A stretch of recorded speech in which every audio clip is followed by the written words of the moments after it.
श्री कृष्ण की प्रेरणादायक कथा कालिया दमन। साहस और विश्वास की गाथा।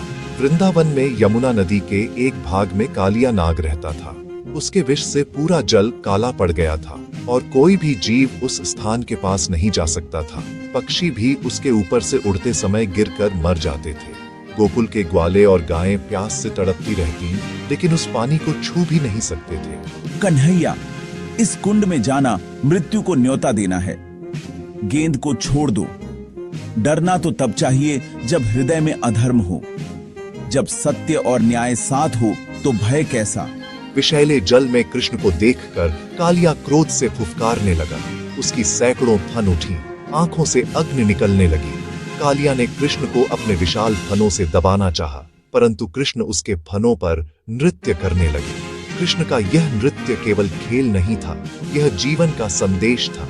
हर कदम में यह संदेश छुपा था कि बुराई कितनी भी शक्तिशाली हो, सत्य और धर्म के आगे वह झुकने को मजबूर है। धीरे धीरे कालिया की शक्ति क्षीण होने लगी।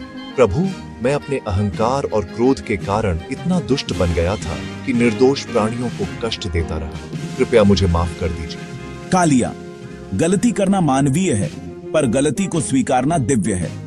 अब तुम समुद्र में जाकर रहो और किसी निर्दोष को कष्ट मत देना। कालिया ने कृष्ण के चरण स्पर्श किए और समुद्र की ओर चला गया। यमुना का जल फिर से निर्मल हो गया। जीवन की सीख यह कथा हमें सिखाती है कि जीवन में कितनी भी बड़ी समस्याएं आए, साहस और सच्चाई के साथ उनका सामना करना चाहिए। कृष्ण ने दिखाया कि डर को पराजित करने का एकमात्र तरीका उसका सामना करना है। सत्य के मार्ग पर चलने वाले को कभी हार नहीं मानना चाहिए। अहंकार और क्रोध हमारे सबसे बड़े शत्रु हैं।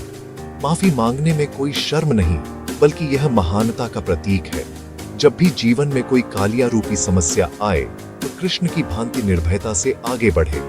याद रखें, कर्म करो, फल की चिंता मत करो। सत्य और धर्म के साथ खड़े रहने वाले व्यक्ति की जीत निश्चित है। जय